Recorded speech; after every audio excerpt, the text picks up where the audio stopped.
चलिए आज inorganic chemistry का कोऑर्डिनेशन उप सहसंयोजन यौगिक को पढ़ते हैं। कोऑर्डिनेशन को पढ़ते हैं। कोऑर्डिनेट कंपाउंड केमिस्ट्री के लिए एक अलग केमिस्ट्री है जिसका रूल रेगुलेशन, नाम लिखने का रूल और यौगिक का सूत्र लिखने का रूल अलग अलग होता है। सबसे पहले इसे 1898 में वार्नर ने कहा था कि धातु दो प्रकार की संयोजकता दर्शाती है, प्राथमिक और द्वितीयक। तो प्राथमिक संयोजकता आयनिक होती है, द्वितीयक संयोजकता आयनिक होती है, अनायनिक होती है, दोनों हो सकती है।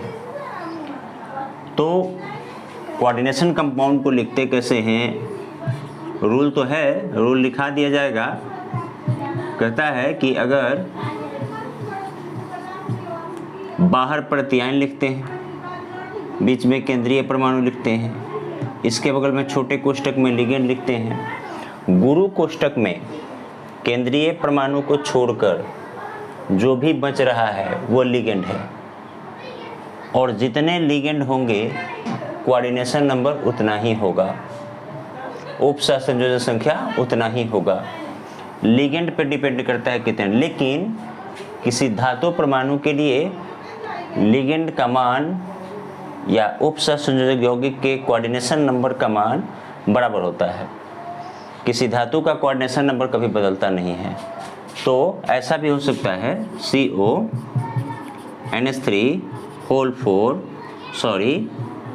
CO6Cl2, तो ये भी कोऑर्डिनेशन कंपाउंड है, लेकिन इसका रूल है जो नाम लिखने का, पहले धनायन प्रत्यायन लिखते हैं, फिर गुरु कोष्टक शुरू करते हैं, फिर केंद्रीय परमाणु लिखते हैं, फिर लिगेंड को अंग्रेजी वर्णमाला के क्रम में लिखते हैं। आवेश से कोई लेना देना नहीं होता। यहाँ पे अगर ऋणायनी कोऑर्डिनेट कंपाउंड हो या प्राथमिक द्वितीयक दोनों संयोजकता हो, ऋणायनी संकुल यौगिक हो, तो ऐसे स्थिति में गुरु कोष्टक के पहले भीतर सबसे पहले कोऑर्डिनेशन कंपाउंड में केंद्रीय परमाणु को लिखते हैं, फिर लिगेंड को लिखते हैं, फिर ऋणायन प्रत्यायन को लिखते हैं। ऋणायन प्रत्यायन को लास्ट में लिखते हैं, धनायन प्रत्यायन को पहले लिखते हैं। अगर ये न हो और आवेश युक्त सत्ता लिखना हो, फिर वही बात जो सेकेंडरी संयोजकता है, द्वितीयक संयोजकता, ये वाला, यही होता है कोऑर्डिनेशन नंबर, जो किसी धातु के लिए फिक्स होता है, इसका मान बदलता नहीं है। और ये है आपका ऋणायन प्रत्यायन। तो अनावेशित हो सकता है लिगेंड, आवेशित हो सकता है। तो ऐसे स्थिति में अगर आवेश होगा, जैसे इस पर आप ध्यान दें, CONH3(5)Cl, तो ये अब ये एक Cl लिगेंड बन गया। लेकिन देखिए कोऑर्डिनेशन नंबर पर कोई प्रभाव नहीं पड़ा। कोबाल्ट का कोऑर्डिनेशन में कितना है? 6। यहाँ पे गिनिए आप, 5 1 6। बात समझ गए? अब ये गुरु कोष्टक में जो लिखते हैं इसको कहते हैं उप सहसंयोजन सत्ता, संकुल कहते हैं। बाहर इधर सबसे पहले धनायन प्रत्यायन, लास्ट में ऋणायन प्रत्यायन। ठीक है? अब देखिए कोऑर्डिनेशन नंबर पर कोई प्रभाव नहीं पड़ा, लेकिन जैसे ही प्रत्यायन लिगेंड बनेगा, ऐसा लिगेंड हो जिस पर माइनस चार्ज हो, तो उसके अंत में O जोड़ते हैं, और माइनस चार्ज नहीं हो तो जो नाम होगा वही नाम लिख देते हैं। नाम लिखने का रूल बाद में बताई जाएगी, अभी आप ध्यान दें। ये उप सहसंयोजन यौगिक है, ये भी उप सहसंयोजन यौगिक है। ये धनायन प्रत्यायन है, लास्ट में लिखेंगे ऋणायन प्रत्यायन है। सबसे पहले गुरु कोष्टक में मिला केंद्रीय परमाणु है, जो छोटे कोष्टक में मिला या कोष्टक में नहीं है, गुरु कोष्टक में ही है, केंद्रीय परमाणु को छोड़कर वो है आपका लिगेंड। तो लिगेंड यूनिडेंटेड, बाइडेंटेड, ट्राइडेंटेड हो सकता है। तो एक क्वेश्चन आता है द्विक लवण और संकुल में अंतर लिखें। तो द्विक लवण क्या होता है? दो लवण एक साथ हो, जैसे KCl MgCl2N2 6H2O। देखिए इसमें डबल साल्ट है, एक पोटेशियम का लवण है, एक मैग्नीशियम का लवण है, ये द्विक लवण हो गया।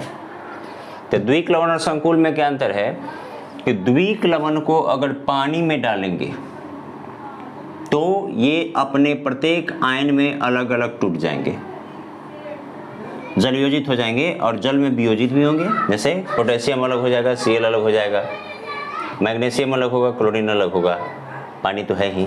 लेकिन जैसे इस संकुल यौगिक को पानी में डालेंगे तो ये प्रत्यायन जो भी होगा, ये प्रत्यायन है, ये धनायन प्रत्यायन है, ये ऋणायन प्रत्यायन है, तो ये प्रत्यायन अलग हो जाएंगे लेकिन इसके ऊपर कोई प्रभाव नहीं पड़ेगा। ये अपने अपने अलग अलग अवयव में नहीं टूटेगा। ठीक है, द्विक लवण अपने अपने आयन में अलग अलग टूट जाएगा, संकुल अपने अपने आयन में नहीं टूटेगा। ठीक है, उप सहसंयोजन यौगिक के बारे में अगर आगे देखा जाए तो एक और क्वेश्चन आता है, होमोलेप्टिक हेटेरोलेप्टिक संकुल।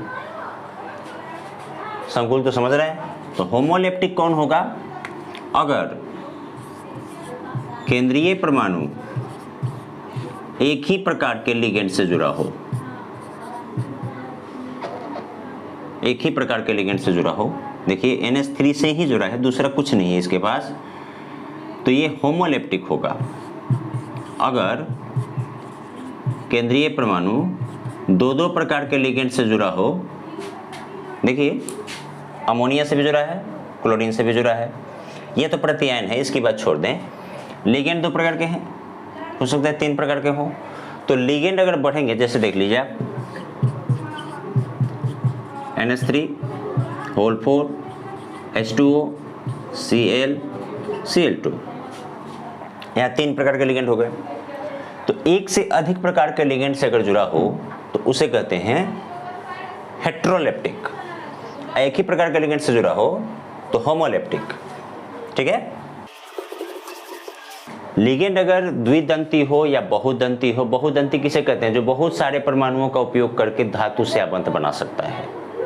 द्विदंती उभयदंतु कौन होता है? जो अगर दो या एक से अधिक परमाणु का उपयोग करके धातु से आबंध बना सकता है। जैसे देखिए NCS, यहाँ अगर नाइट्रोजन से केंद्रीय परमाणु जुड़ता है, नाइट्रोजन से थायोसाइनेट, SCN आइसोथायोसाइनेट और थायोसाइनेट, यहाँ किससे जुड़ेगा?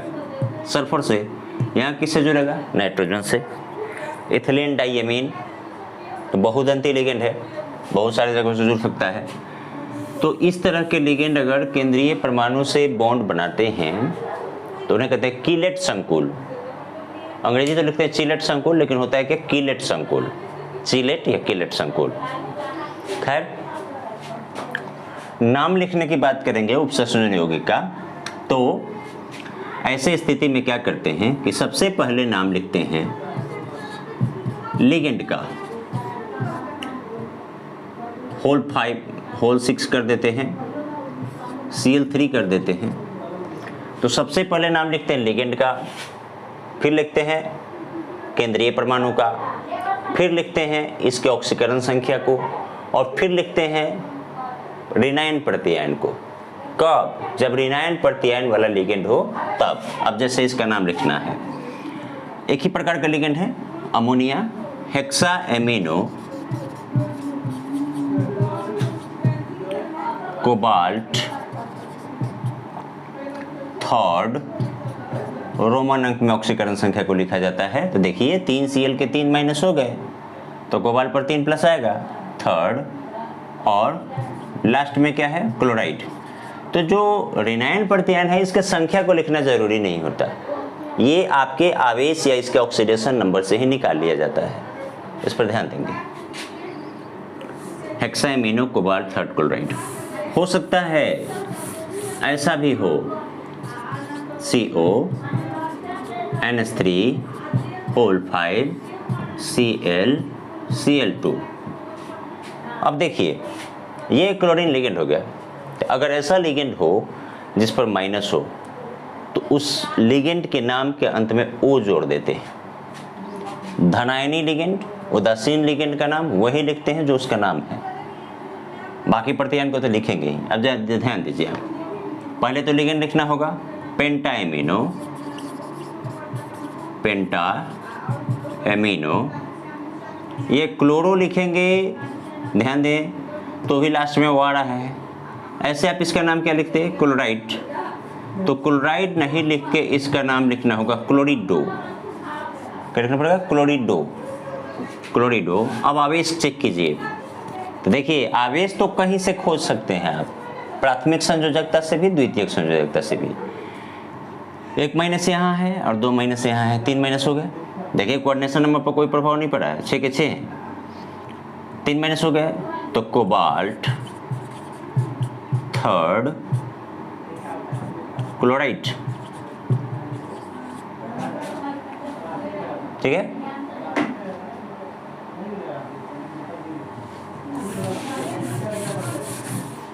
चलिए एक और देखते हैं, कोबाल्ट NH3 होल 4 Cl2Cl। तो क्या करेंगे? फिर वही बात होगी, टेट्राइमिनो डाइक्लोरिडो, 2 1 3 माइनस हो गए, तो इस पर 3 प्लस हुआ, कोबाल्ट थर्ड क्लोराइड। अब अगर धनायन प्रत्यायन वाला लिगेंड हो तो, अब अगर धनायन प्रत्यायन वाला लिगेंड हो तो क्या करेंगे? ध्यान दें, K4 FeCN होल 6 लिख दिए। इसमें धनायन प्रत्यायन है तो ऋणायन प्रत्यायन नहीं होगा। अब ध्यान दें, अब सबसे पहले धनायन प्रत्यायन को लिखना होगा। दूसरा बात, अगर कुल आवेश धातु पर माइनस बचेगा तो हम उसे वैसी स्थिति में केंद्रीय परमाणु के लास्ट में ATE जोड़ेंगे। केंद्रीय परमाणु के लास्ट में ATE कब जोड़ना होगा? जब टोटल आवेश माइनस में बचता हो तो। अब पहले किसको लिखेंगे? धनायन प्रत्यायन को लिख लिया जाए। पोटेशियम है, फिर बता दें प्रत्यायन के संख्या को लिखना जरूरी नहीं होता, आवेश से पकड़ा जाता है पोटेशियम, ये रूल है इसका। पोटेशियम, अब तो लिगेंड लिख लें भाई, कितने हैं? 6 हेक्सा साइनो। देखो इस पर एक माइनस होता है हेक्साइनाइड पे, तो साइनो लिखेंगे तो ऑलरेडी इस पर ओ है, हेक्सा साइनो। अब आवेश चेक कर लेते हैं, 6 साइनाइड के 6 माइनस हो गए, 4 पोटेशियम का 4 प्लस हो गया, 6 में से 4 गया तो, लेकिन किस में बचेगा? माइनस में बचेगा। कितना आवेश बच रहा है? -2। तो -2 बचने के कारण इसका नाम फेरस नहीं होगा, फेरेट। एटी जोड़ा गया 2 लिख लेंगे, ठीक है।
अब चलिए इन लोगों का नाम लिख के प्रैक्टिस कर लेते हैं। ध्यान दीजिए, ये तो धनायन प्रत्यायन है। देखिए BSCB के एग्जाम में 2-4 बार इसको पूछ चुका है कि इसमें निकेल का ऑक्सीडेशन नंबर कितना होगा। तो ऐसे स्थिति में क्या करेंगे? CO पर तो कोई चार्ज होता नहीं, कार्बन मोनोऑक्साइड तो 4 CO हो या 6 हो कोई फर्क नहीं पड़ता, इस पर कोई चार्ज नहीं है, इसके साथ कोई माइनस वाला समूह है ही नहीं, तो इस पर टोटल आवेश 0, तो इस पर भी टोटल आवेश 0। नाम क्या होगा? Tetra carbonyl nickel 0। क्यों? आवेश को तो देना पड़ेगा, तो आवेश को लिखना पड़ेगा। ये ऑब्जेक्टिव में 2-4 बार आया है बीएससीबी में कि भाई इसमें निकेल का ऑक्सीडेशन नंबर कितना होगा। खैर इसकी बात करें तो सबसे पहले तो धनायन प्रत्यायन को लिखना होगा। क्या नाम है इसका? पोटेशियम।